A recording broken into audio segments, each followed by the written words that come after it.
All right, so now you're into actually collecting information. You've got the big bibliography done. I will put that video on with the website as a classroom material.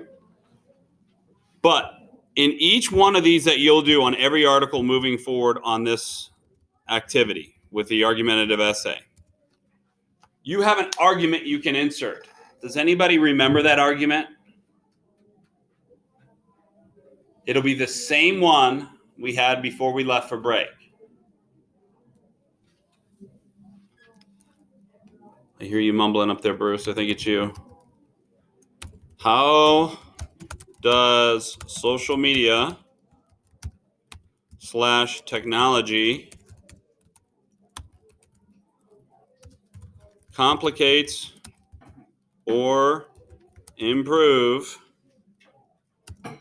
the actions of adolescents?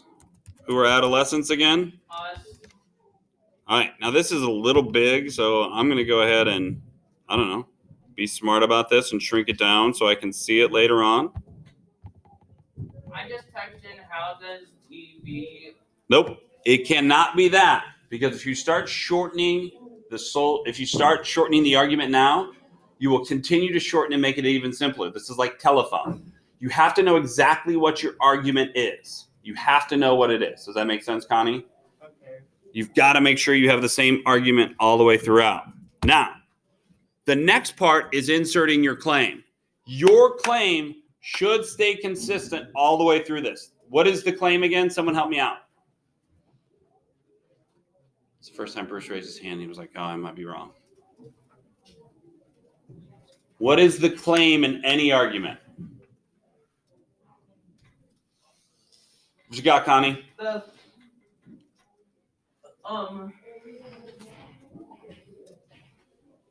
Is it the side you support or that you're against?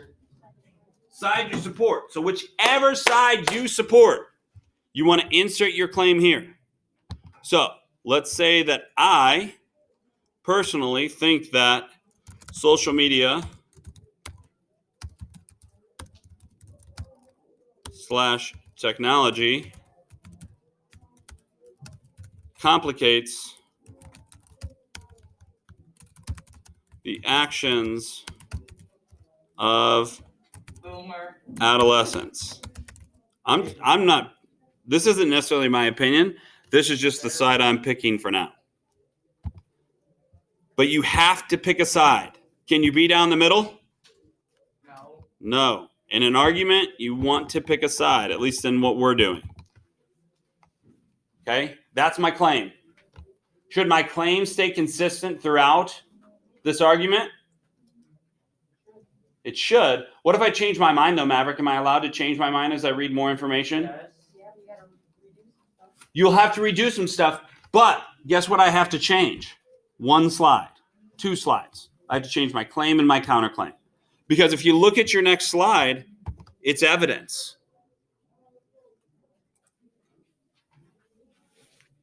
Okay? So then all I have to do is go up and change my claim and my counterclaim, and I can keep it all organized. Because now this evidence that I'm going to go find, and where it says insert evidence here, where should I put the evidence? Where it says insert evidence here. Not in the box that says evidence. Where it says insert evidence here. Put the information you find. Now, I will tell you, it really can be as simple as going back to the article, finding information, and I'm going to go to one specific info piece here while we're in class still. And I like this graph. Okay. I'm going to zoom out a little bit. Zoom out a little bit more. I like this graph because it shows how TVs have been used through the decades. It starts in, what year is that at the bottom there, Bruce? I'm old. You're going to have to help me out. In 1980, that's the first date down there is 1980. And it has different types of televisions, right? On the left side, it has like the analog TV, which would have been like an old tube television, which some of you maybe have never seen. And then it works all the way over to a flat panel television, right? What did most people use in the 1980s? The black and white analog TV. As the years go up in 2006, notice how the graph, this is called a battleship graph, notice how it widens, therefore they have more TVs being used like that, and then it shrinks down. What does this graph tell us about new technology and how Americans react to it? They try to transition into it. They try to transition into it nowadays. Did they do that in 1980? No. Did they do that in the 1990s? Sort of. Well, if you look, right, there was new technology in 1990s. This rear projection, this was the big new thing, right? There were larger TVs. Did people buy new technology just because it was there? Not at the time. But then come 2000, when flat panels came around, what did everybody do? They bought them. So this buying new technology thing, this graph can show us it's fairly new. So as I read this article, I want to go in and find my evidence and copy it down. It might be as simple as copying and pasting that image right there, which you can save an image off of this PDF and put it in as evidence. Okay.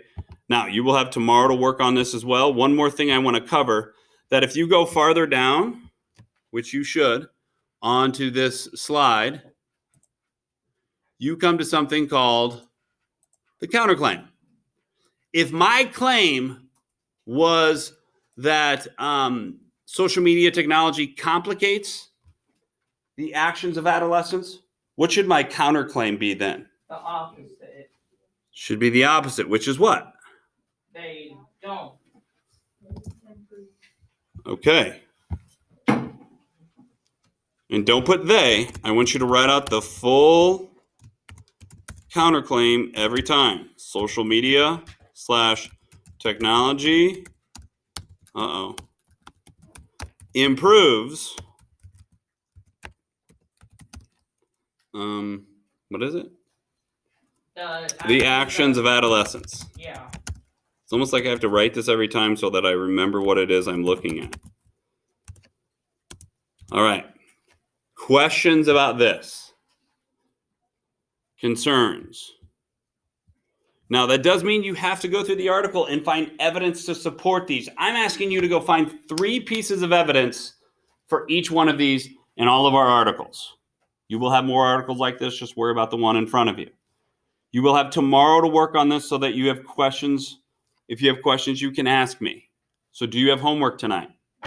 No. Your pain today was just listening to me talk a lot. I apologize. All right.